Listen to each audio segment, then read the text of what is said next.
मूर्ति पूजा। अगर हिंदू धर्म में देखा जाए तो ज़्यादातर लोग मूर्ति पूजा करते ही हैं। लगभग 90% लोग मूर्ति पूजा करते हैं और 10% लोग ऐसे होंगे जो मूर्ति पूजा नहीं करते होंगे। लेकिन आखिर 10% लोग मूर्ति पूजा क्यों नहीं करते हैं, क्या कारण है उसके? तो आखिर हमें क्या करना चाहिए? अगर देखा जाए तो ज़्यादातर साधु संत लोग जो होते हैं वो भी ज़्यादातर मूर्ति पूजा कर ही रहे हैं। और आपको यूट्यूब पे ऐसी बहुत सारी वीडियोस, सैकड़ों वीडियोस मिल जाएंगी जिसमें बताया गया है कि मैं मूर्ति पूजा करनी चाहिए नहीं करनी चाहिए। और बहुत लोग इसमें कंफ्यूज भी रह जाते हैं क्योंकि कोई क्या बता रहा है, कोई क्या बता रहा है, एकदम से घुमा फिरा के सब बता दे रहे हैं। तो मैं आपको इस वीडियो में एकदम कन्फर्म, एकदम करेक्टली बताने वाला हूँ कि हमें मूर्ति पूजा करनी चाहिए नहीं करनी चाहिए। 1% भी फेक नहीं हुआ, 1% भी कुछ इधर उधर का नहीं हुआ। जो बात होगी एकदम क्लियर होगी। दोस्तों, हम मूर्ति की पूजा करते हैं यानी कि भगवान की मूर्ति बना के हम उनकी पूजा करते हैं, यानी कि हम भगवान की मूर्ति को बनाते हैं। लेकिन हमें यह तो पता होना चाहिए ना कि भगवान एक्चुअल में हैं कौन। आखिर जब हमें ये पता चल जाएगा कि भगवान हैं कौन, आखिर वो मूर्ति के रूप में हैं या फिर किसी आकार के रूप में है या फिर कैसे दिखते हैं वो, तभी तो हम भगवान की मूर्ति बना पाएंगे ना। तो इस वीडियो के पहले हमने एक वीडियो बनाया हुआ है जिसमें हमने ये बताया है क्लियरली कि ये एक्चुअल में गॉड हैं क्या। जब पहले आप उस वीडियो को देख लीजिए, क्योंकि उस वीडियो को जब आप देख लोगे ना तब आपका ये डाउट क्लियर हो जाएगा कि भगवान हैं क्या। जब यही डाउट क्लियर हो जाएगा कि भगवान हैं क्या, कौन है, तो आपको ये मूर्ति पूजा वाली जानने की ज़रूरत ही नहीं पड़ेगी। तो आप वो वीडियो जाके पहले देख लीजिए, फिर आप इस वीडियो को भी देख लेना। वैसे तो आप अगर उस वीडियो को देख लोगे तो आपके सारे डाउट्स खुद ही क्लियर हो जाएंगे, लेकिन फिर भी इस वीडियो में बात कर लेते हैं कि हमें मूर्ति पूजा करनी चाहिए नहीं करनी चाहिए। अगर हम वेदों के हिसाब से देखें मूर्ति पूजा को तो यजुर्वेद के अध्याय 32 के तीसरे श्लोक में ये लिखा हुआ है, ना तस्य प्रतिमा अस्ति, यानी कि भगवान की कोई प्रतिमा नहीं है, कोई मूर्ति नहीं है।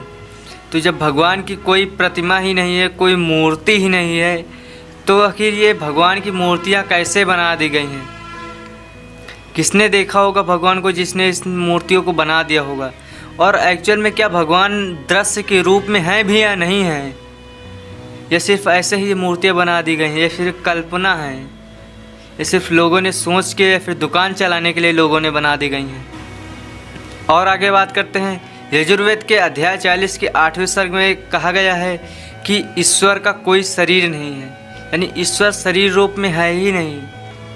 आपने सुना होगा कि ईश्वर हमारे अंदर ही है, तो बस वैसे ही ईश्वर सबके अंदर है, वो सब जगह है, हर जगह है। वैसे तो आपको यहाँ तक पूरा विश्वास हो गया होगा कि हमें मूर्ति पूजा नहीं करनी चाहिए, लेकिन फिर भी हम आगे एक एग्जाम्पल और ले लेते हैं। एक बार स्वामी दयानंद सरस्वती जी से सवाल किया गया कि हमें मूर्ति पूजा करना चाहिए या नहीं। तो स्वामी दयानंद सरस्वती जी ने कहा कि मूर्ति पूजा करना सबसे बड़ा पाप है, हमें मूर्ति पूजा नहीं करनी चाहिए। मूर्ति पूजा करना यानी कि अंधकार की ओर जाना, क्योंकि जब कोई प्रतिमा ही नहीं है, कोई मूर्ति ही नहीं है, भगवान दृश्य रूप में है ही नहीं, तो उनकी प्रतिमा कैसे बनाई जा सकती है, उन्हें देखा भी कैसे जा सकता है? तो अगर देखा जाए तो आपका भगवान आपके अंदर है, आपको इन प्रतिमा में पढ़ने की कोई ज़रूरत नहीं है, आप खुद में श्रद्धा रखिए बस। और इसके पहले वाला वीडियो देख लेना, उसमें आपको ये सारी चीज़ें क्लियर हो जाएंगी ज़्यादा अच्छे से, इसलिए आपको ज़्यादा बार बोल रहे हैं कि वो वाला वीडियो देख लेना, तो आपके कोई डाउट्स ही नहीं बचेंगे। तो अब बात करते हैं इसके फाइनल पॉइंट्स की। तो वो ये है कि हमें मूर्ति पूजा नहीं करनी चाहिए, क्योंकि भगवान दृश्य रूप में है ही नहीं, उनकी ना कोई प्रतिमा है, ना कोई मूर्ति है, और ना ही कोई शरीर है। वो सब के अंदर विराजमान है और सब जगह विराजमान है। अगर आपके इस वीडियो से रिलेटेड कोई भी क्वेरी है तो आप कमेंट बॉक्स में कमेंट करके पूछ सकते हैं, और जय श्री कृष्णा कमेंट करके ज़रूर जाइएगा। और आप लोगों के लिए एक छोटा सा मैसेज भी है, आप लोग ऐसी बातें सीख रहे हो, सत्य को जान रहे हो, ऐसी बातें को आप सीखना पसंद करते हो, मतलब सच्चाई क्या है ये जानना चाहते हो, ये सबसे बड़ा गुण है, बहुत अच्छी बात है। हम तो कहते हैं कि आप लोग ऐसे ही आगे बढ़ते रहिए, जीवन में बहुत सफल बनिए। क्योंकि ज़्यादातर लोगों को देखो तो वो दूसरों के पीछे पड़े रहते हैं, वो भगवान से यही मांगते रहते हैं कि हमें ये दे दो, हमें वो दे दो, दूसरे के शरण में पड़े रहते हैं, मंदिर के पुजारियों के।